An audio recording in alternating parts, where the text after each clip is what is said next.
You are now listening to Out of the Blank.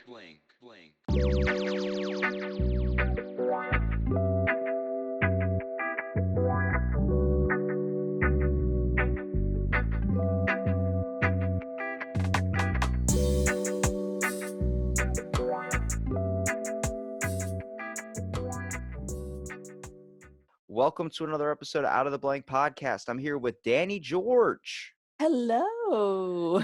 Danny, please tell the audience a little bit about yourself and what do you do professionally? That is a loaded question. It is for a lot of people too, trust me. Well, I am actually a voice actor. I am, do people usually tell their ages on this show? Does it You don't matter? have to. I've had some person actually try and tell me their weight and height and everything. I was like, this isn't a dating profile, but if you want to give that information out, sure, I don't care. No, in that case, well, actually, I don't mind age. I'm not a big number person. I'm actually 32 years old. Um, You just got to switch it around, say you're 23. yeah, exactly. That's what my I just grandma turned 23. my grandmom did that until she was like 99. I was like, what are you going to do now? What are you going to do now? What are you gonna do now, Grandma? She was like, shit. Aw, you got me there, kiddo. Once you hit triple digits, oh man. I am 1 I years am old, 1 years old. Just put a decimal point in there. right? So what do you mean by voice acting? Is that impressions or Most people assume that that's it. You do character voices, cartoons. I actually am mostly I'm an audiobook narrator and e-learning narrator. Now, what those are is if you've ever worked in the corporate world, or if any of your listeners have worked in the corporate world, they always require you to do those harassment or um, security best practices, and it's usually like a webinar type of thing, but it's pre-recorded and there's a lovely person talking to you, so usually that might be me. do you go Telling into you. so it's a lot like broadcasting. I always kind of notice with broadcasters, since my family's kind of involved into that, everybody works at a radio station that is a form of broadcasting. I started noticing like, hey, you're not using your real voice. And they're like, what do you mean? And that's actually something I had to decide with my podcast at first too. Was I going to go, you're listening to the radio wave where we're bringing you sweet sounds of the ocean? Or was I just going to talk? And I was like, well, let's see. I'm having a conversation with people, being as honest and being as real as I possibly can be. And I'm pretty sure I can't keep up the whole goof act for an hour and like 45 Yeah. minutes or so. Like that's going to be Yes. pretty hard. Yes. Well, it's actually a lot of e-learning has gone the other way, the talking way. The what's considered the NPR voice, if you know what that is. Yes, I do. Now, yes. So it's very much not talking at you, it's trying to talk with you and have a conversation, even though you're not going to have a conversation with this webinar that you're watching about sexual harassment, but still it has to sound like I'm talking to you, even though you can't respond. Now, how do you decide to like what the types of things that you read? Do you base on the type of emotion? Like, do you try and show emotion in your voice acting? Do you try and show, um, I guess, a better perspective depending on what you're voice acting for? Like, if you're doing a security type, I guess, voice acting for a certain program for work where it's all about stealing or something. Do you try and put a more serious vibe into your tone? It depends on the copy. That's a very good question, because I do try to put some kind of emotion behind it, because when we talk to each other, we're always emoting something, no matter what it is. Even if it's information, we try to either emote the seriousness behind it, or we try to emote the information, or we try to kind of explain things in a way that people will remember. And sometimes there's humor in it, and we want to make sure that that's reflected, and whether the other person laughs or not is it's subjective. Of course, humor is always subjective, but you always want to be honest with what the words are. For example, I did recently one about suicide prevention, especially in college age students, and how other students can look out for warning signs.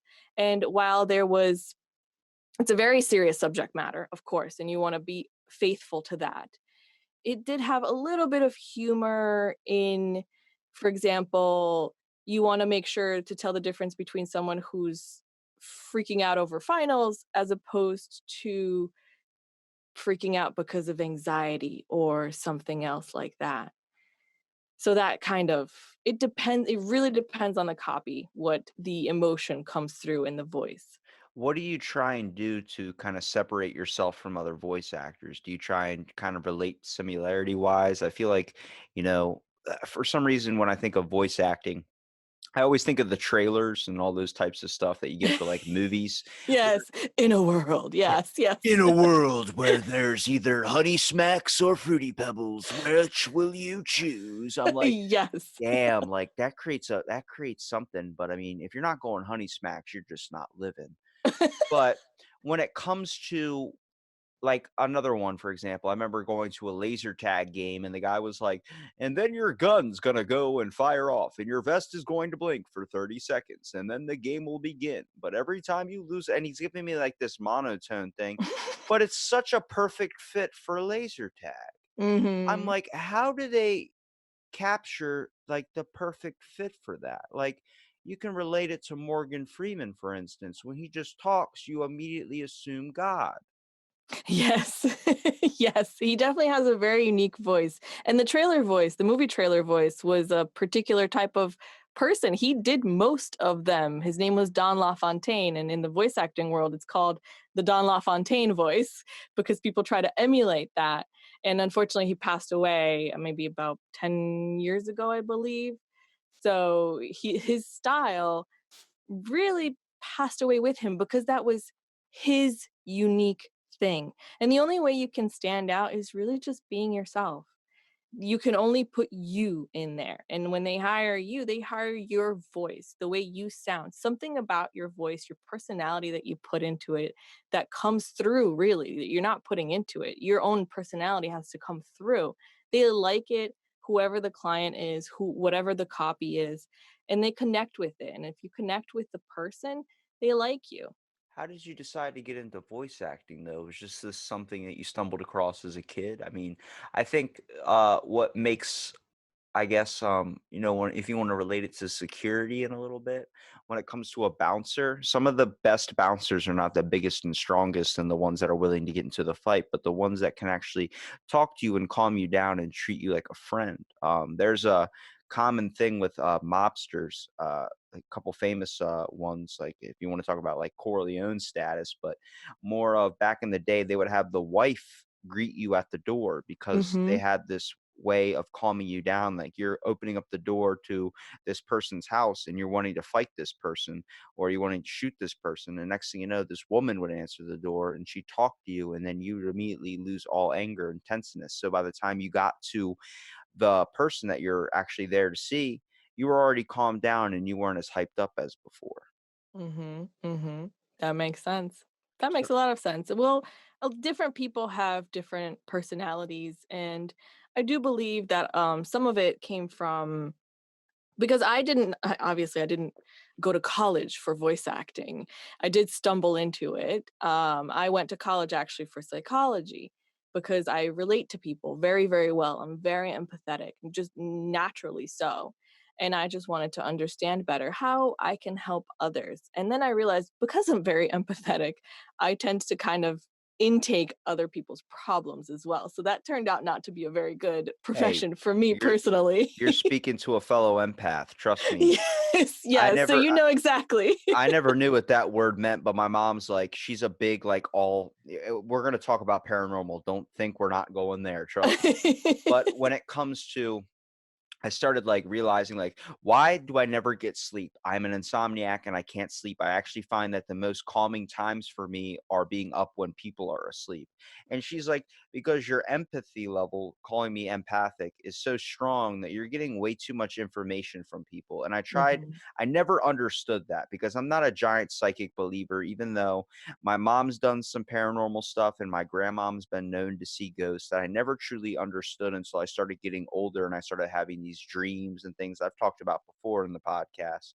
But mhm.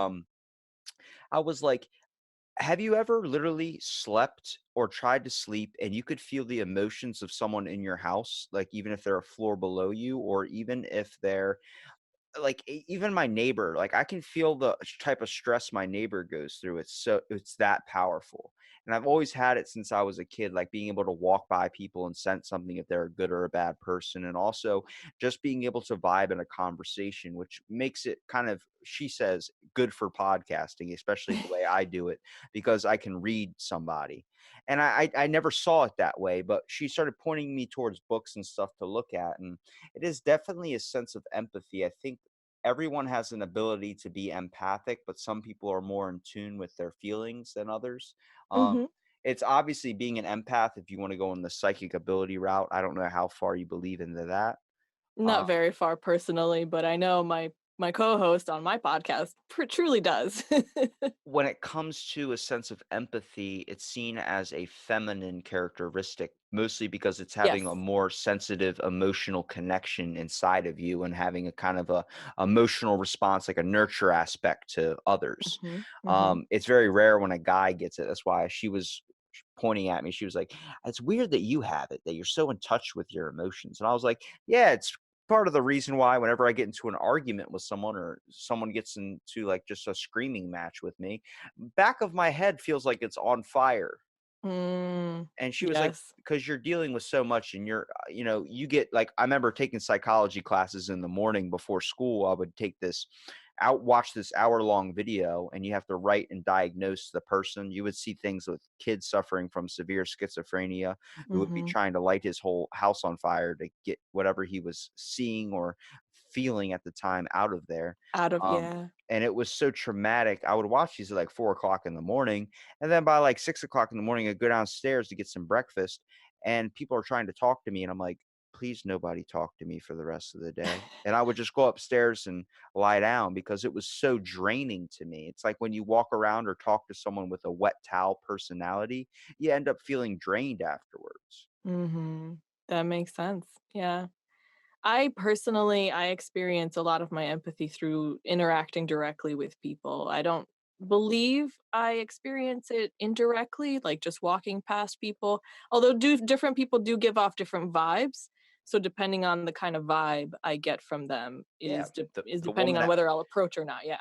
the woman at Walmart that I went and bought, medicine from in self-checkout, and she was standing by, I had to scan the thing for me to buy Mucinex because apparently that's linked to meth. She gave me the vibe like she was an all-around drug dealer. I didn't understand why she was working at Walmart just because she knew way too much about how much Mucinex you should be using to cook meth. Just way too suspicious, lady. There Maybe was don't say that out loud. there's a lot more information on meth and a little bit less teeth in her mouth. So I had to kind of question why you are working here. Maybe just needs to interact with other people. She said the benefits were better. I mean, whatever floats her boat, honestly. They need to supply dental, I'll tell you that. But Excuse me. to Sorry to about g that. to go off from there though, but with voice acting, did you just kinda find that like, how did that come about? Like, you said you kinda just fell into it. Like, did someone just Yes. randomly slide it across your desk? Well, actually, a lot of I have a lot of different hobbies, and I've had a lot of different hobbies, and one of them was always playing video games. And somebody somewhere, and I would kind of mimic sometimes, and somebody somewhere was like, "Oh, you should try voice acting," and I never really considered it a thing. And then there was a workshop, and I was like, "All right, I'll go."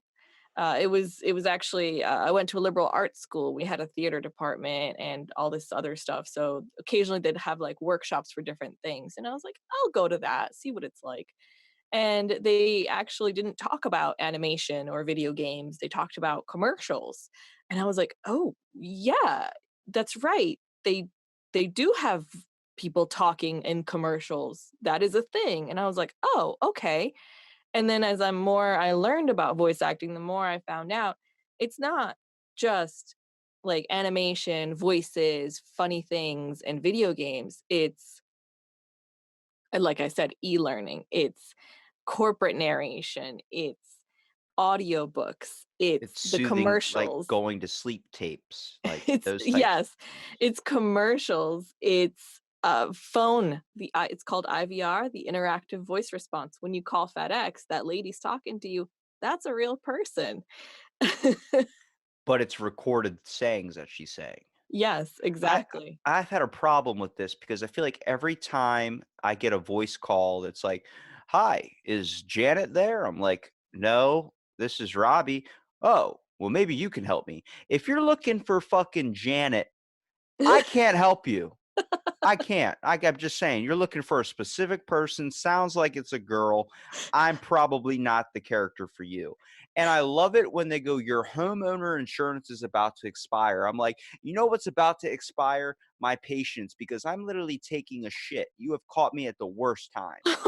Don't answer ew, don't answer the phone when you're doing that. Eh, Gross. Hey, look, if I get a call, it doesn't matter. I don't know who it is. I just as a response, I pick it up. I remember one time I picked up the phone while I was at work and I was like, they go, "Hello. Do you have time to take a quick survey?" I was like, "Stop." And I just randomly lost it. I just lost it. I was like, "Stop calling me. I'm at work right now. You're really bothering me." And then all I hear is, "Oh, I'm sorry. I didn't mean to disrupt you." And I said, "Wait, wait, wait, wait, wait, wait, wait, wait, wait. Before you Wait, you're a hang real up, person? you're a real person?" She said, "Yes, I'm conducting a survey based on the CDC about impactful trauma to the brain." And I said, "Holy shit." I said, "Yeah, okay. What questions you all right, hold on. Before we even talk about questions, can I ask you one question and then I'll answer all the questions that you have?" And she goes, "Okay. Um, what's the question?" And I said, "Is it true that the CDC have a thing in their training manual on how to deal with zombies in case the problem ever arises?" Oh, no. I swear to God, she gave me this answer. "I am not at the ability to disclose that information." I said, "Thank you," and I hung up. Oh. The reason why I brought that question up was because my buddy's uncle worked for the CDC and he talked about how in their training manual they had something for that. So I was like, I want to get a person who's involved with it now. I want to get that answer. And I'm also kind of a bit of an idiot. So when it comes down to it, I have to ask these things. Well, curiosity is a wonderful thing, and definitely ask that question. I do believe they have what they call end of world scenarios, all different kinds. I don't know how accurate that information is, though. So take that with a grain of salt. But with voice acting, what types of work have you done that might be noticeable to some people? Like, is there a certain program or certain thing that you felt was challenging or certain thing that you felt like was very, very fun to do? Pretty much every project I take on is a challenge because not only do I have to say the words clearly and correctly, enunciate, but I also have to get over my own self doubts of, am I making the right choices in saying it like this as opposed to like this? Because there's so many different ways of saying the dog is wet. The dog is wet. The dog is wet. The dog is wet. The dog is wet. The dog is wet. There's so many ways to say one line that you got to just like go through it, whatever comes out of your mouth, like be confident that you're making the right choices. So confidence is a major thing that you have to get over. And then most of my work has recently actually been in audiobooks, which is wonderful because you get to kind of be a narrator and be an actor at the same time. You get to be the different characters. You get to be that, kind of voice of God almost talking in your ear, explaining the situation and the story, but also you get to be the mother and the daughter and the mother dying and the daughter watching the mother dying and all of these emotions all at the same time. It's really kind of fun.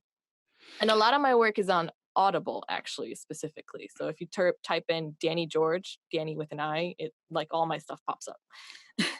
Everybody go check that out. That's an early plug. It's a modest plug and I enjoy it because Audible has given me a reason to laugh because George Takai has a fucking sleeping whatever soothe you to sleep audio tape. And I Oh, swear to God, it is the most uncomfortable thing you will ever listen to in your entire life. oh. If anybody knows who George, do you know who George Takai is? He's Star Trek, yes? Yes. Or Okay. yes, Imagine okay. this serenading you with a positive motivation while you sleep. You are strong. Oh my. Such big muscles you have. I was like, what am I listening to? Ooh, I'm a little creepy. I'm scared in so many ways. I've tried to listen to so many audio tapes to help me with sleep, being in like an insomniac. And I remember there was this one, mostly when you think of an audio tape to help you sleep, you listen to like rain or you listen like I live in a beach town. So honestly, I can just open up the window. But if I want to listen to something else, I'll be like, let me play some beach, I guess, whatever sleeping vibes or something on my phone on Spotify. Next thing you know, I get a playlist. I turn on this thing. First couple minutes, amazing. I swear. Mhm. It's like soothing sounds of the ocean. All you're hearing is Oh, and wonderful, like, and then 2 minutes in, there's a fucking seagull, what? and it goes, "Ah!" And then every 30 seconds, "Ah!" Oh, And I no. swear to God, my eyes opened up real wide, and I'm like, for the rest of the time this thing was playing, I was like, "I just wanna kill that fucking bird." I start imagining people coming out and, like, finding the bird, throwing rocks at it or doing something. I'm like, it's the worst. It just got ruined by a bird. Someone had to throw that one sound effect in there. I could just imagine someone being, making one of, like, wind going through the forest and then a crow in the background, like, that would be the equivalent of that, in my opinion, because the crows, oh god. God, I swear, I actually, when I before I even started this podcast, I wanted to start a podcast where it was just me eating different types of cereal, but without any milk. Oh. Oh, no. Like, so I'm eating Raisin Bran, and then, like, you hear the, the chips hit the bowl and everything. I'm gonna do it one day. I am. I'm gonna do this because I feel like this is gonna get a hell of a lot more views. But What do they call that? it's They call that some ASMR, but I would yes. do it in a better way where I'd be like, and then I would eat a Raisin Bran chunk, and you'd hear it get stuck in my throat, and I'd be like, do that, like, and then just start pouring another bowl, and you start hearing it hit the thing. I think that would be funny as hell. That sounds very amusing, and I totally support it. Just 20 minutes of it, like a good, like, why is it taking him so long to eat a damn bowl of cereal? And it's like he's taking his time with it. Clearly, it's for entertainment purposes. And You're they're like, welcome. where's the milk? It's not there. I support this. I support this endeavor. Mm. Start a You have my Patreon. vote. Let's get it going. So I do have to ask though, with voice acting, because it is something I'm interested in. I like to do impressions a lot too. I Mhm. like the whole kind of it's a bit of a muscle technique too when you start looking at it like working out is you're enhancing your muscles. it's Yes, it's a type of absolutely. skill that you have to focus on. I've heard Mhm, a lot of voice actors, people that do impressions and stuff, mhm, that talk about like, oh, I haven't done that impression in like 20 years, I wouldn't be able to do it again, even though they mhm. had it at one point. They stopped practicing it to the point where they lost it. Can you Correct. can you kind of, I guess, relate that a little bit to voice acting in a way? Do you ever find like if you're trying to get yourself in a certain tone or certain voice attitude, you kind of have to either kind of listen to someone that's in that position, that's coming from that perspective, or do you just find that you can just go right onto the spot, kind of pulling out of your memory bank? I've never really needed to put on a Hmm. Let me rephrase that. I haven't been required to do it professionally. I do it for fun when I have to like put on like an impression or an accent or a voice of some sort. But in order for me to get into my regular type of thing, into myself, I usually do some vocal exercises. A lot of tongue twisters is involved in that, a lot of mouth stretching, definitely drinking a lot of water throughout the day, and then it's it's me. It's me who's talking, it's me who's saying the words. So I have to get out of my head a lot of times. I have to get out of my own way because if I try to put on something, it comes out as very fake. It doesn't sound natural. It doesn't sound like I'm talking to you. And we need to sound like we're talking to you because in order to, for example, a commercial, in order for me to sell you a product, I can't yell at you in your face because they found that that's actually not inducive to making you buy. Like Macy's sale on Sunday. People don't actually listen to that. They tend to tune that out. So a lot of times it's I gotta talk to you and I gotta get out of my way and not go, Macy's Sunday sale. You know where the real sales come from is at 2 o'clock in the morning, the dude that's selling knives. That guy. For That guy. $29.99, you can buy this big ass knife. What do you need it for? Well, a snow apocalypse might come. Sometimes you gotta eat people. You start chopping bodies left and right. I'm like, holy shit. Here's my credit card. Grandma, we're buying 50. Like, All of a sudden you have all this stack of knives you don't need. it's like, oh God, if the apocalypse ever breaks out, my beef jerky and knives will keep me safe. See, I did a ShamWow commercial for school, and it was supposed to be like a joke video. Mhm. And I basically showed up wearing up like a button-up shirt, and me and my buddy are like showing like this rag on a car, and it was raining outside, so it was really adding to the effect of the video. Like we're washing off the spots and drying it off, and it's like water And keeps. it's raining. So my buddy's like, I'm gonna play Vin Diesel, and it's supposed to be like, when they interview someone like even what do you call it? Norm Macdonald eats McDonald's. And then it's like you go over to Norm Macdonald, it's not the comedian or the actor, it's some dude named Norm Some guy, Macdonald yeah, from some like guy, yeah. and so I had my buddy and he was like, "Hi, I'm here with Vin Diesel." And it's like my buddy wearing a tank top and he's like flexing and everything. And it just says like Vin Diesel from like Canada or something. And then he's like wearing an American tank top. And so like I'm like, "Hey, I'm here to sell you the Sham Wow." That's right, Sham Wow. It's packing two wonderful words into one. And I was like, "And for this, let me show you how it works. You see the car, see how it's wet?" And my buddy's like, "Yeah, it is wet." I'm like, "Watch, ready? Bam, look at that. It's dried off." And then rain's still hitting it. So it looks even wetter than before. And it's like we're zooming up on that. It's the whole point of the video. And I'm like, you can buy this for especially $29.99. That's right. I'm giving you a $400 offer for $29.99. And if you call right now, I'll knock it down $10 and I'll practically give you my wife. And like it just goes into all these different directions. But it was so much fun to do that type of stuff. Like I really wanted to get into voice acting for a while when it comes to just getting paid to talk or just doing it as a hobby seems like so much fun because like you can express it and turn it into however you want to. Like when you watch Family Guy or you watch those types of things, those are voice actors and Yes. those are people that have to create a tone. I mean, when Vin Yes. Diesel played in Guardians of the Galaxy, he said, "I'm Groot," in like 800 different ways. Yes.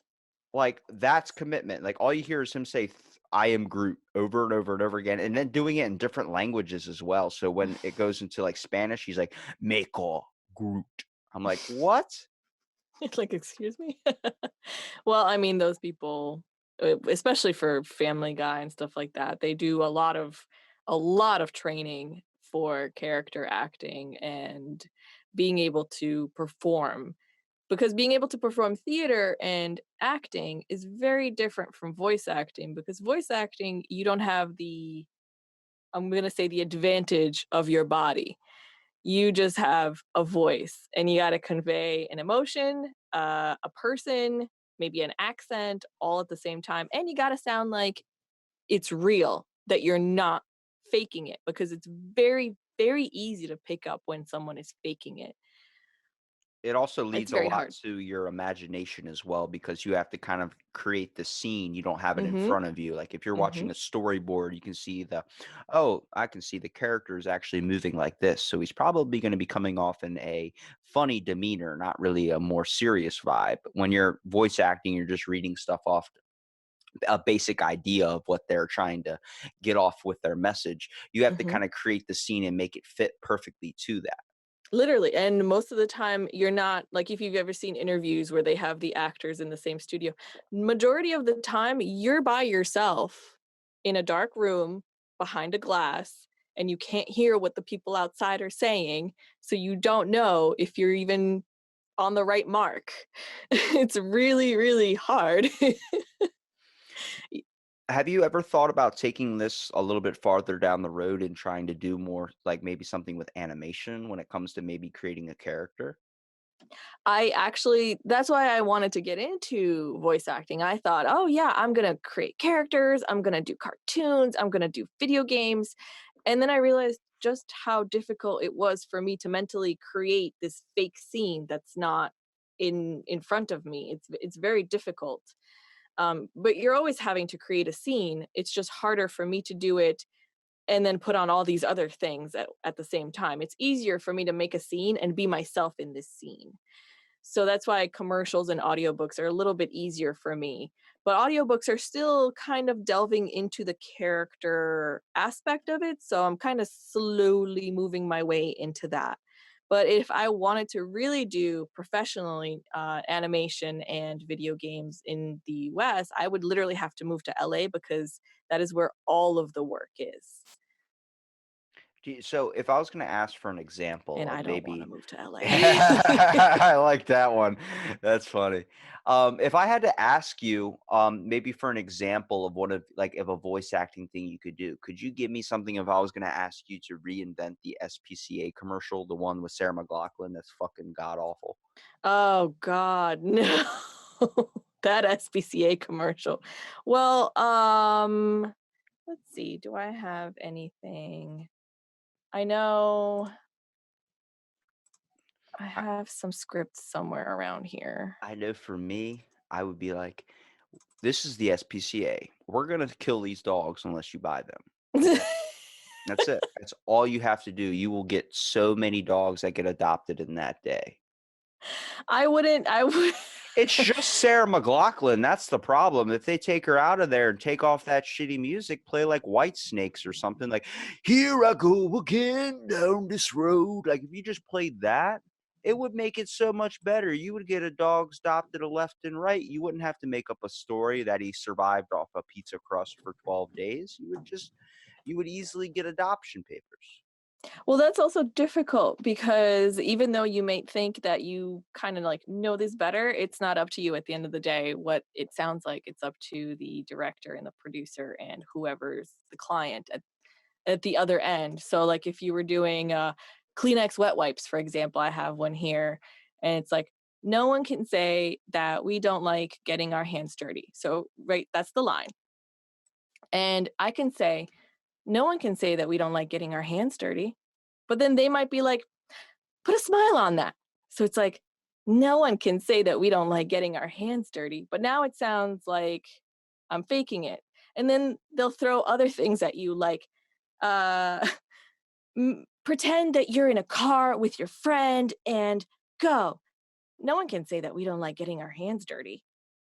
Oh, I see, don't like that.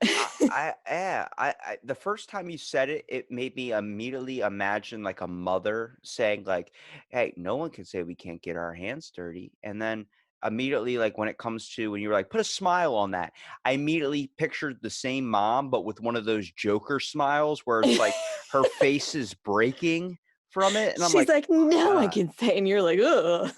It's like, "Just pull out a knife already." Like, no one can say that Kleenexes can't clean up the blood. I'm like, okay, all right, okay, this is scaring me. The acne commercials do that too. Like the proactive guy, Hmm. like the ones where they're sitting there going, "Have you ever suffered with a lot of acne? It make you feel like a piece of shit." And then like at the ending of the commercial, like without like try proactive, and at the ending it's listing off the side effects, and you realize that one of their thing is like explosive bloody diarrhea. You're like, back it up. Like, whoa, time out. Back it like so my face will be clear. Yeah, but you're going to go through severe convulsions, seizures, epilepsy, and it just starts going on. I'm like, this doesn't seem worth it. Exactly. One second. Choking and dying on me over there. Sorry, one second. I'm so sorry. I took a sip and then I tried to talk at the same time. Terrible idea. But a lot of times, even those actors, they didn't have a choice. They performed one way, and then the director said, do this. And then you get what you get at the end of the day.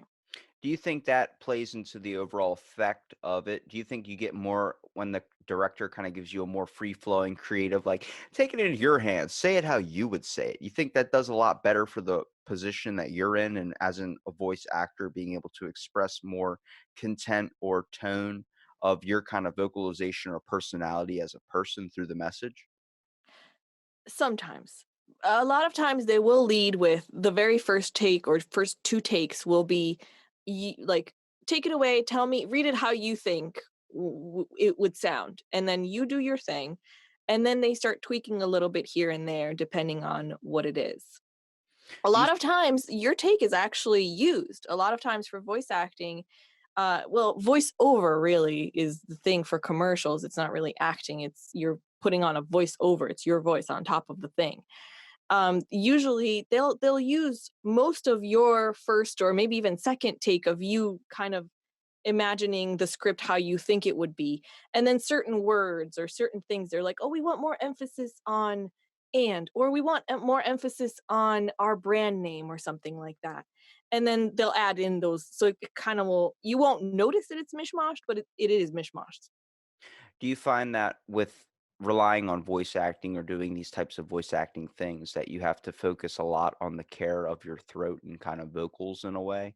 I know a lot of singers that use a lot of tea and types of remedies. They stay away from smoking because it's going to affect their overall voice. Yep. Yep. The What same thing. so that's why you probably drink a lot of water and you Yes. tries to choose to stay away from things that might actually harm your potential, to be able to use your vocals. Yes. So you want to stay away from caffeine. Well, caffeine isn't bad for your vocals. It's bad if you do it like right before you go in to record because it dries out your throat and then you sound kind of your mucus sounds a little clicky and it comes through the microphone because they use very, very sensitive microphones. It's also it adds more acid into your body too. I mean, Yes. I'm drinking a coffee right now, and I can tell you a lot of it's, like, bubbling up, and I'm, like, sitting there like, "Oh, okay, hang on, let me cough real quick." Exactly. And then that too, if you have some bubbly going on in your tummy, it will be picked up by the microphone. So you got to do that take again, do that take again. So more than likely, if you're taking too many takes, they might not work with you again if there's someone else out there who doesn't take as many takes You to know say what they need to say. so do you try a lot of herbal teas as well? I know that's a good way. I feel like a lot of what clears the nasal passages that's linked to our voice, like, if I have a stuffy nose or something, it seems like that affects my overall tone and kind of gravity in my voice. Yeah, no, it definitely does. Teas, herbal teas are very good. I've been trying out recently this one particular tea called Throat Coat, but it tastes awful, so I don't know if I'm gonna continue taking it. Um, Most of the time though, I just use either room temperature or warm water or not hot water because it's burning and you have a different sound coming out. And cold water also changes your voice's sound also. It's subtle things, but if some casting director got you because of a certain sound and all of a sudden you can't get your voice to get that low because you drank cold water, they're going to be a little disappointed in you. So you want to make sure you sound consistent no matter what. And the warmer, the warmer the water, the looser your vocal cords, so the more flexible they become. I use definitely herbal teas, but not before I record. A lot of water. I use definitely a little bit of honey in the water, and pineapple actually is very good for you That's with your because of the vocal types cords. of chemicals that are in there. It's like an antioxidant property. I think it's called Mhm. diaz. I forgot what it's called. It's something ridiculous, but I heard that because I'm a when it comes to, like, Easter and when it comes to, like, Christmas and stuff, what I get in my Easter basket since I don't eat candy is, I get, like, a pineapple. I know it sounds a little Mhm. bit weird, but I remember one time I got 2 pineapples for Easter. I ate both of them in a day, and the next day I woke up and the whole right side of my face looked like someone basically, like, burned it. And Oh I was like, no. "What is that? Like, it hurts." And I went and looked it up, and it was apparently I raised the acid levels in my blood that it Mhm. corroded the side of my face. So, like, for, Mhm. like, the next few days, I had to, like, put ointment on it and stuff. Oh Oh my god, it was no. terrible. It steered me away for pineapple for, like, Oh no. That sounds like almost kind of like an allergic reaction to that's what it. I thought. I was like, "Am I allergic to pineapple?" And apparently there's a certain, like, fento something, whatever it is that's, in pineapple where it can Oh, actually raise the it's like if you eat too many citrus fruit, like, foods, you'll start okay. like, corrosion or, like, dried out lips or dried out mouth sometimes, like a mouth sore. Um, Oh. I eat a lot of, like, fruits and, like, vegetables and stuff. I'm a kind of a health fanatic, so I'm constantly eating oranges and putting lemon on stuff, so it's like I get a lot of, like, I'll get like in the corner of my mouth or something, I'll get like a burn or something, and that's just Mhm. because your acid levels in your blood become really, really toxic. Mhm. You see it with older people too when they eat a lot of like heavy foods, they get acid reflux types of things that Mhm. are very, very acidic. And these are Yeah. all things that play into too. I mean, a lot of the times, like, you want to talk about the type of workaround and things you have to do for voice acting that a lot of people aren't going to sit there and think of, like, oh, you get paid to use your voice. Yeah, but you have to do it in such a way where you honestly have to take more precautions into what you consume, what Mhm. you do with your voice. You can't be shouting all the time. You Mm-mm. can't get into anger screaming matches because that can affect your overall talent in a way. Yes, yes, absolutely. And sometimes you have to scream for your job, so make sure you save your voice for that because if you were, for example, if you work in like a lumber yard and you have to like shout at people all day and then you got to go into the studio and shout into a microphone, your voice is already almost gone. You're not going to be able to shout for the next hour, 2 hours, 3 hours maybe even. So yeah, that's a lot to think about, and definitely stay away from you have to stay away from alcohol. Well, I mean, obviously you can enjoy alcohol, but not when you're gonna be performing. Definitely not within 2 hours of being able to perform. You gotta give it time for the alcohol to go away. You gotta lubricate your body with water. Definitely stay away from smoking because you need that lung capacity sometimes. Sometimes it's a long sentence and there's no commas, there's no pausing, and you gotta say the whole thing and sound like you're a best friend to somebody. Now, you ready for this segue? Are you ready? Mhm. So, Ready. have you ever thought about narrating something like true crime? Oh, Oh, we lead into your podcast called Strange Little Worlds. yes. So You like that? That was all right. Come on, that give me a little I bit. I love it. I'm giving you a virtual high five and fist bump. How about that? I love it. I do thank you for that. Yes, I started a podcast, Strange Little Worlds, and I was actually one of the things aside from wanting to do characters and animation and stuff, which I'm kind of like leaning a little bit away from.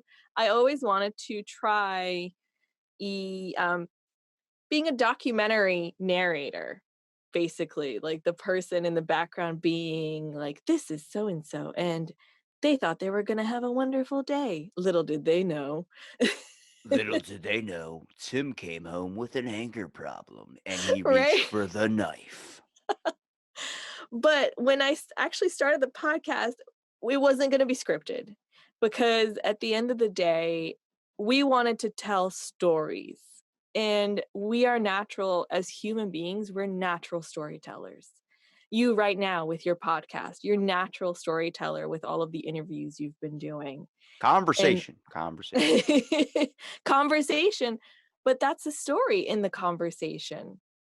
I We're think just you natural at it. we learn a lot about experiences that other people have had too. I mean, most of people want to sit there and say I'm intellectual or I'm educated for my age, and I'm like, it's at no fault of my own. I all came from just talking to so many people. I think connectivity and communication has given me a way better insight onto the world and what happens in other parts that a lot of us don't really realize. Yes, and that's how we relate to one another. We relate to one another by telling our story and listening to other people's stories. That's how we connect as people, as friends, as humans. That's kind of what part of what differentiates us from every other animal. Like, for example, we know elephants are incredibly smart and they have their own language.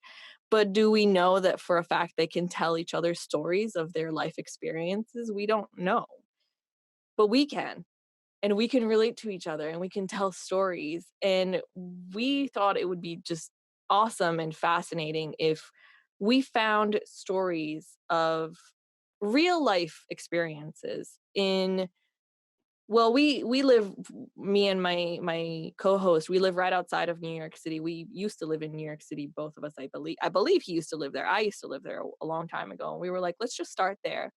Let's find these stories that no one's ever heard of. Like everyone's heard of Ted Bundy. Everyone's heard of the house on Amityville or whatever it is.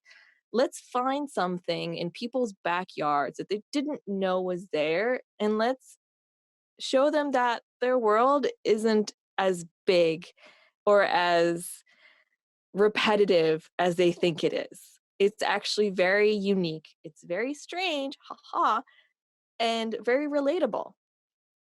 How like what are the types of things that you've kind of come across through your podcasting or research that has kind of changed your perspective and kind of opened up what you just said to just audience members in general, and maybe your own life? Me personally, so I used to watch a lot of true crime, what's it called, documentaries on like ID, investigation discovery, Is and that better than CSI and all that type of stuff where they always find like semen on a body and that's how they uh kill? honestly that always bothers me because it's like so unrealistic. I mean, are people just not washing their hands and are they just like literally like coming on everything? I don't understand why there's so much semen involved. You're like, "Wait, what's going on?" No, the thing is a lot of the true crime documentaries will be like, "Oh, the husband did it." You know, they always start with like, "Oh, this lovely young woman and they got married and then the marriage went sour and then he killed her." Yeah, That's like a lot.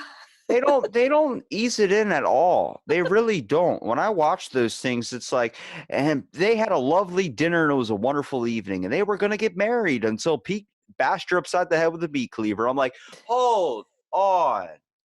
You just gave me this beautiful story of these two lovers straight out of high school who were married for, or whoever were in love for 30 years. They're about to get married. I don't know why it took them 30 years. Nice pot roast dinner. She cooked it all night in the damn crock pot. You went into detail about the types of things she bought at the grocery store and then bashed her head in with a meat cleaver after the dinner.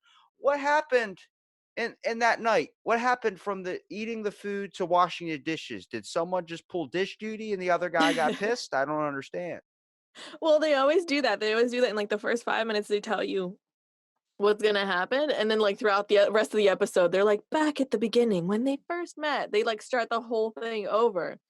What I found is actually that's not that common. It's just as common as any other crime. For example, a husband murdering a wife murdering a husband. I found out was actually pretty common. Um, They do it slowly though. They Not do it. necessarily. They I have craft. one They who shot her husband in the head with a bullet. She just got fed up. I get it. One bullet is what it took. That's one of our episodes, actually. I feel like every time I hear about a woman killing a guy, it's like you start listening to it like she crafted that shit out. She slowly poisoned him for months. That is usually from studying psychology. I don't know if you've run into that when you were in psychology classes, but that's usually, for example, a female serial killer, that's their weapon of choice is usually poison because it's a very distant, it's not direct, it's not Yeah, it's quite not hands it's on. yeah, it's not it feels like when you're bashing somebody in the head with a meat cleaver that's more emotional and more personal like, wow, you really fucking hate me if you're going to hit me with that. But when it comes Correct. to poisoning, it seems like the tension's a little bit relaxed in a way. I don't want to say it like that, but when it comes to how intimate the action is, it's kind of like a distance thing. Like if you were Mhm. gonna attack or you're gonna bomb someplace, like if you're gonna be like, I'm gonna send drones here. If you do that, there's no real, it feels like no repercussion towards you, or it feels like the action's a little bit easier because you're so far away from the actual involvement. Yes, and it's easier to personally dissociate yourself from what's happening in front of you. So when like female serial killer poisoning it wasn't a husband, it was people who were staying at her house. I haven't done this episode yet, so it's in the future. It's in the bag. Not my clam chowder, don't do it. When look, It was if you're getting into arguments with your significant other and then she randomly bakes you a clam chowder or bakes you some type of soup, she probably poisoned it. well, that's the reasoning behind it for the woman, for example, is I'm not poisoning you. You're choosing to eat this food. So you're really doing it to yourself. Like you could have not eaten that and not poisoned yourself, even though I didn't tell you it was poisoned. So it's easy to dissociate and just let it play out. But it's a very horrible and painful and slow death to watch. So I don't know how exactly that plays into the dissociation aspect of it, because it still feels personal to me in a certain level, because when you're seeing somebody suffer, well, maybe that's the empath in me. I feel like I want to stop that suffering. So in order for you to or not you, I'm sorry, for this woman to not feel anything, I don't know. It's just it's just a little too much. What have you come across so far in the episodes that you have done or ones that you want to do that are the most interesting? I think also when it comes to coming from a psychology perspective, it seems like the ones that suffer or are serial killers have a sense or lack of empathy, kind of like an emotional disconnection when it comes to the process of how their mind thinks of things. Such as like, there's the shoe killer, the one person that had an experience. I think a lot of trauma that people experience definitely is linked to something in their past as well. Um, Mhm. Environmental factors, I'm a big kind of proponent of looking at when it comes to trying to analyze why a person goes a certain way, Mhm. mostly because like there's serial killers like the shoe killer who used to wear women's shoes as a little kid in his mom's closet, and then his mom would like found him one time and literally beat the living hell out of him and almost killed him, and then he started like killing women and then taking their shoes. Like there's Mhm. a connection there. Mhm. What have you found, at least coming from it? Like, because I think what's amazing is that when you have a psychology perspective or background, it brings a different insight when you start watching true crime or you start looking at some of the cases of true crime. Yeah, and you start to analyze and you're like, "Wait, that's not right." Also, when you Um, start to psychoanalyze everybody in your everyday life because you immediately picked up on things that are seen as strikes. but it's easy for you to notice the person as well. Like, it's easy for you to meet somebody and think, "Ooh," but then you notice the person, you're like, "Okay, so it's just a little quirk, they're not quite a serial killer." Um, for noticing things, because our cases so far, well, my cases so far have been so very, very different, but even Drew's cases, he does the paranormal side, and usually the paranormal side is predicated by a true crime. For example, somebody got murdered, so now the place is haunted by the spirit of the dead person. Even in his, it's no it there's no patterns of people just when they snap, like, oh, it's we this is the red flag of, oh, this we should have picked up on this, and this is how we would have known that they were going to kill somebody, because it is a mixture of nature and nurture, and the situation that the person's in, and what choices we make as individuals when we are angered. And when we're angered, as you know, we don't think rationally. Our lizard brain starts taking over, our fight or flight starts taking over. So we start doing things that we would never do if we weren't angry. So I think a lot of the things that are patterned are just extreme emotion, except for the serial killers, because there is not emotion there when they do killing. There is calmness there, which is very bizarre for me personally. I can't relate to that. That's why whenever they go into a court case and it's in a murder scenario, they always bring in a psychologist to kind of diagnose if the person might be mentally unstable as well. Hmm. Especially when you plead That too, yes. insane. Their first things that they bring up if you're going to plead insane or you're going to clarify, like, oh, I'm insane. That's why I did it. For them to diagnose that when they bring in a psychologist, they have to make sure you're showing remorse. There's actually a case. Where a person was accused of killing his mother for insurance money, and he actually didn't do it, and he was wrongly convicted and sent to I think like 25 years in prison Oh, wow. because they were like he did it, and this literally cop falsified evidence, which they found out later, which is when he got released, that Oh, the cop was actually just basically had intent to put this guy away because he realized like he was trying to get something like a case or something under his belt. And oh. the one thing that convicted him was he didn't show remorse for killing his mom, and he was like, "I didn't do it." So you're not going to show remorse if you didn't do it. And then Right. his lawyers were like, "Look, you're going to end up doing jail time, so just say you did it and that you are sorry for it." So he ended up saying he did do it, even though he didn't, and it basically Insane. put them in the long run, put them in the end. But like the Oh my types of god. people like that sit there and go, why did you like I watched a documentary with a serial killer where they were like, why did you kill specifically women? Why were you choking them? Why are you doing these things? And he's like, because that's what I like. And they kept asking him that question and he started to get pissed off. He was like, I fucking told you that's what I like to do. And like they're Mhm. like, what is going on? Like that's a immediate sign that someone is mentally unstable.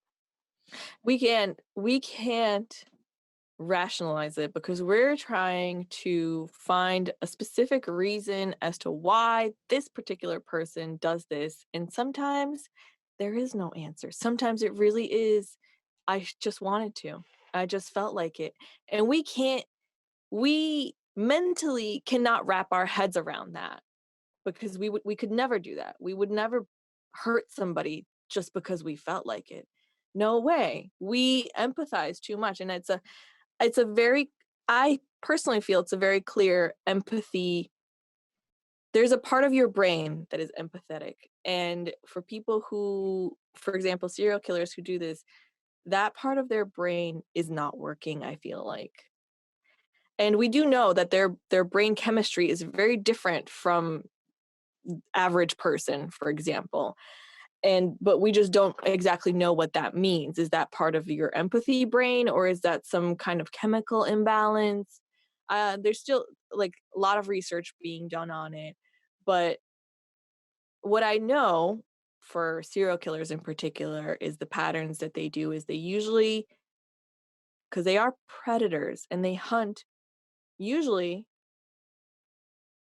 obviously weaker people, and most of the time they don't deviate from their, I guess I could say, race.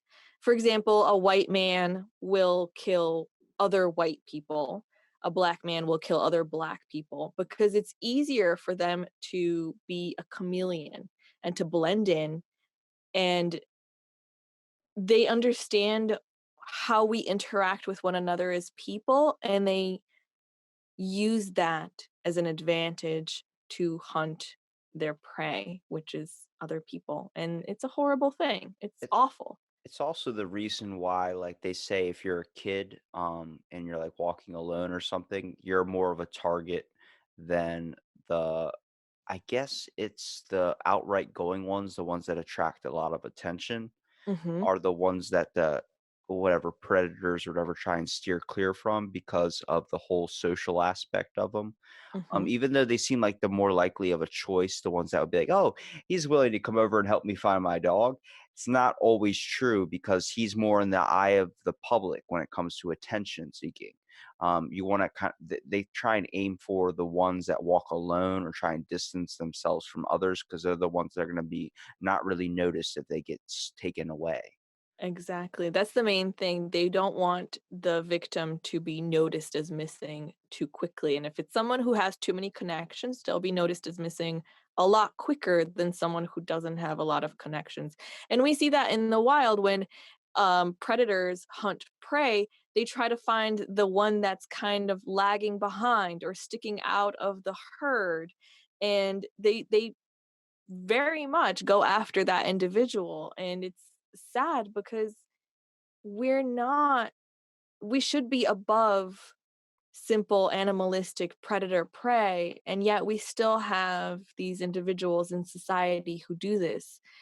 And like, why haven't we gotten past that kind of aspect of our brains, of our chemistry, of our biology? It's a very unique thing, and I hope maybe one day we'll figure it out. Maybe we won't, but until then, I really felt strongly that we can share these stories of these not as media attention or not as popular stories of things that have happened in the past. I mean, we did have a few that were very, very well reported on, and everyone knows who the killer is and who the victims were and all this other stuff.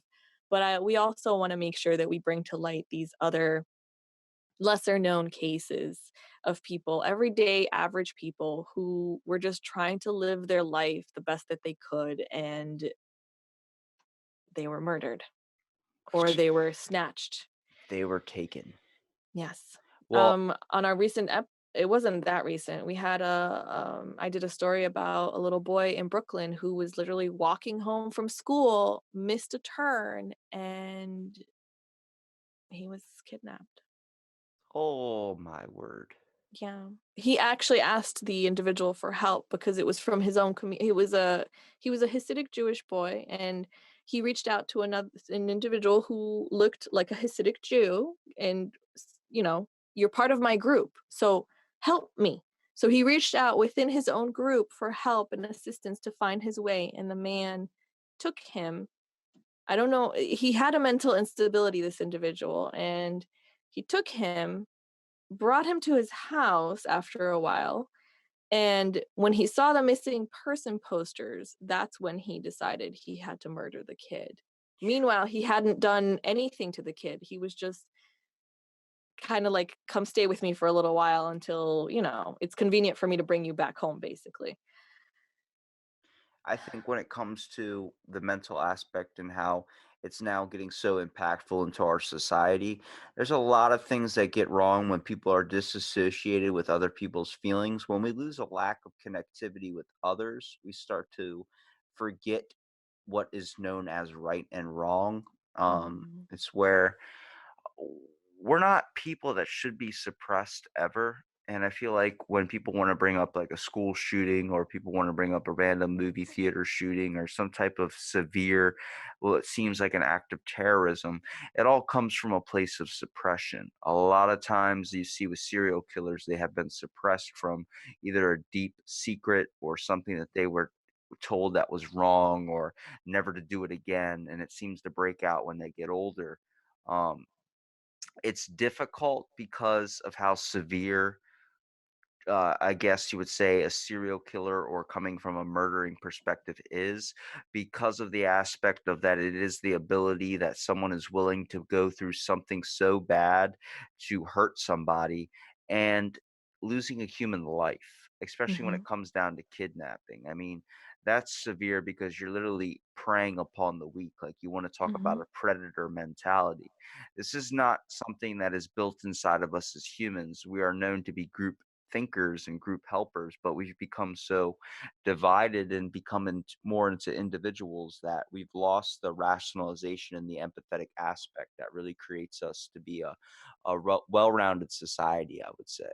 Mhm. Or altruism. We're very altruistic. We're willing to help out other individuals to the point where it even hurts us. We're willing to jump into danger to save other people. We're willing to jump into danger to save other creatures. It's a very altruistic aspect of who we are as and what we are as humans. It's a very unique part of our like humanity. And to have individuals who clearly don't have that and clearly go out of their way to impose pain on others. It's just something that's I don't know. I don't know what it is, and I wish there was a way to fix it, you know? Like, if only there was a way to fix it and make people not do that, make them happy and not happy, but make them not wanna kill other people, make them not angry enough to go out of their way to inflict pain on somebody and take their life. Maybe that's just the optimist in me, though. I think the optimist is the fact that, like, I think the answer to it all is becoming a more empathetic world.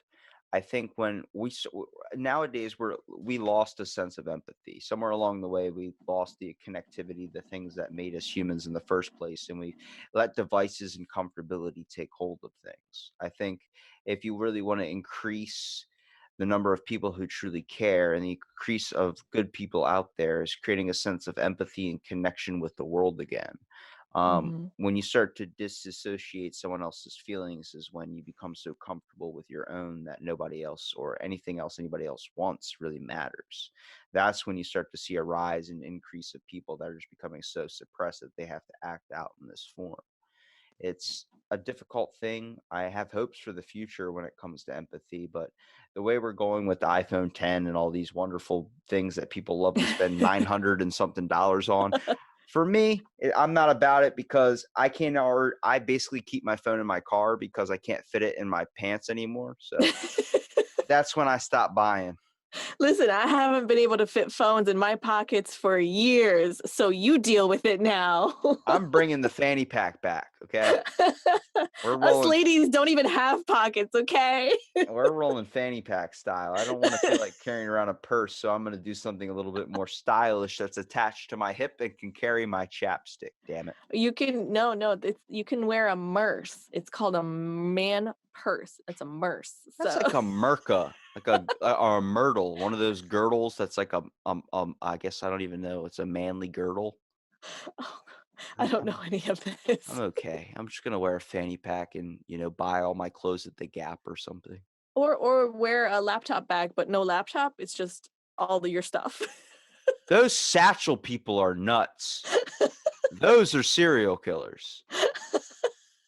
I know Those a are few people busy that people, okay? I know a few people. I'm like, what you got in that satchel, bro? There's no laptop in there. I got some items in here. What type of items, man?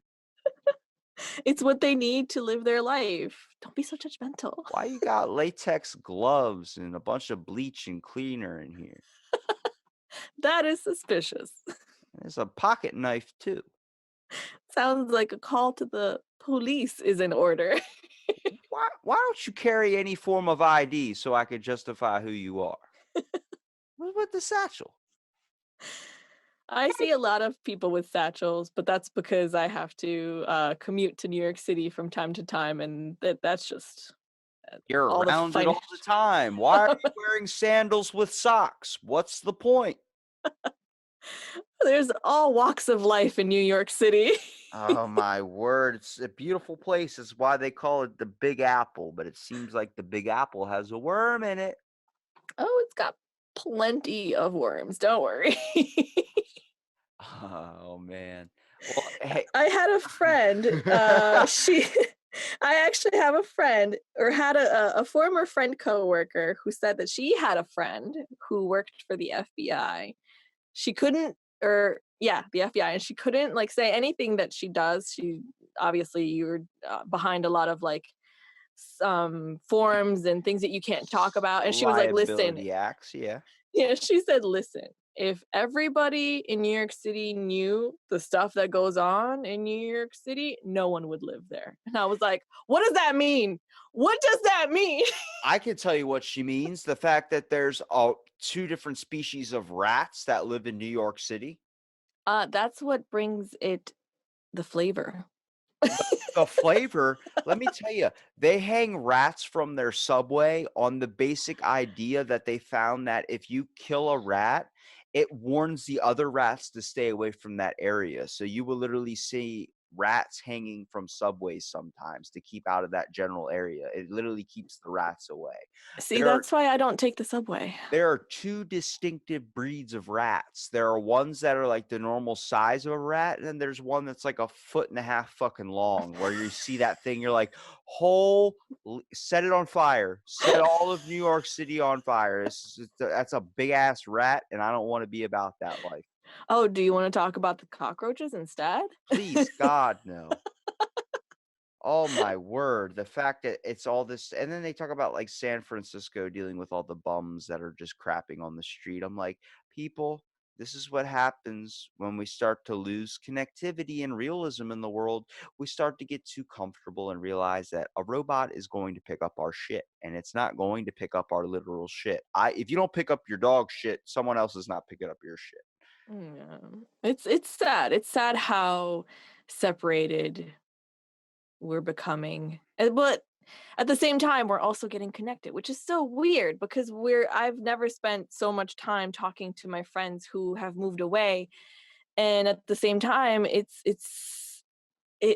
feels so impersonal when you walk through a big city. It feels like you don't exist. Like you're a piece of furniture that people just walk past. Damn It's so IKEA. weird. It looks good in the store, but not in the house. I think they're opening an IKEA in the city actually. I just wanna buy the floor model. I don't wanna buy and set it all up. Oh, My I have to build this? Ugh. my buddy enjoys building IKEA furniture. You know, Like, that's a hobby. That's a serial killer act. I was about to say, it sounds like your buddy needs some help. He spends an hour writing out all his materials and tools he's going to use before he even opens up the box. Then he opens up the box. And then, but when he sets out all his pieces, he does an inventory check to make sure he's got everything, reads the first panel of instructions. Then he recounts all of his equipment and all of his inventory processes, and then begins building the IKEA furniture. He sounds like a great person to have in a business with supplies, because he He's would keep track of everything. he's arrogant as hell when he builds it too. Like, I remember he built the shelf for my room. Now, I built it first. I put it up just screwing holes in walls, and it was lopsided, and I ended up having to fix it multiple times and then go buy more materials to fix it over and over and over again. And it's currently what my Funko Pops are hanging on right now. But it fell down after I placed a drink on it, and like an hour later, it just fell. Then he Mhm. built me a shelf, and it lasted for like a couple days. But he kept coming over every single day, and he would always say, "Look at that shelf. Isn't that a great shelf? Like, aren't you jealous that there's a beautiful shelf like this, perfectly elevated? The bubbles were lined up perfectly on the That level." is a man proud of his I craftsmanship. fucking beat the hell out of that thing. I knocked it right off the wall. I said, "There's your shelf, bro." He's like, "Why? Why would you?" It looked like I literally attacked him. Like, if I've ever seen anybody get a serial killer look in their eyes, it was that. He You was hurt his he pride. was so hurt that I literally was afraid for my life, where I was like, "I'm gonna pick this shelf up and we're gonna do it together. I'm so sorry, and I love you a lot." And he was like, "You're so lucky we're friends." I'm like, "Thank you." He did you a favor, built you this shelf, and you disrespected it. I just spit on it. I know. I'm so sorry. Just spit all over it. It was funny though. His face was what I would call priceless. Oh, poor Well, guy. I think when it comes down to the fact, there's only one way, and this is going to be another segue. You ready for it? Ready for it. We are technically really living in a strange little world. Oh Oh, boy. hashtag shameless plug. Hashtag, oh yeah. Hashtag Kool-Aid. Um, Okay. I don't, when I see what I think of Kool-Aid, I was like, don't drink the special Kool-Aid. So there's another serial killer thing when it came to Heaven's Gate right there. Look at that, bringing it There right there around. I, yeah, I, I go off on tangents and we come back. there is so many podcasts that have done that particular story. It's a popular one for sure. You don't just kill yourself and then buy brand new Nikes before it. I don't No, yeah. understand that concept behind it, No. but to each is their own. And I really appreciate you doing the podcast, Danny. It was awesome having you on. I want to give you Thank a you. minute here at the end to kind of promote your podcast too, so people can find your awesome content. Oh, thank you. I really appreciate it. I had so much fun being on your show. I didn't think I'd have this much fun because I thought it would be way more structured, and I thoroughly enjoyed it. There's no lists and out of the blank. Yes. Hashtag shameless plug again. Well, thank you for having me on. Again, I'm Dani George. I co-host and I produce the Strange Little Worlds podcast with my college friend Drew, and I do the true stories of real life crime, and he does true stories of real life paranormal experiences. People who see ghosts, people who feel ghosts, people who hear and talk to ghosts, things like that. Oh, I gotta have him on. Oh shit. Maybe, maybe you can have him on and he'll do another shameless plug, hashtag strange little worlds. Hashtag strange little plug in a strange little world. So it's a little bit more our podcast is slightly structured, not too much though. The structure is the story, and then at the end we kind of say how we felt about it. We talk about the story, how we relate to it, how we don't relate to it, how we feel about it, all the things that we feel and think about the stories, and then we move on to the next one. Well, I do have to say, I'm going to put a lot of pressure on you here, but I Mhm. want you to give us an outro right now of how you would end this episode with a voice acting. Oh no. No, no, Yeah. Come on, take us out. You can do it. all right. In a Let's see. land of make believe. I am not doing the Don LaFontaine. No, Aw, thank you. damn it. Come on, If you Dani. okay, okay, okay. I have faith in you. I know you Have can do it. faith in me. I need to have the words though. Okay, so if you enjoyed this interview and you enjoyed me talking about our podcast, feel free to go to Apple, iTunes, Google Podcasts, Stitcher, Spotify, and find Strange Little Worlds and listen to every episode as it comes out every other Tuesday. You gotta say Tuesday. I'm from Baltimore, so you Oh, got I'm sorry. Tuesday. Every other Tuesday. Yeah.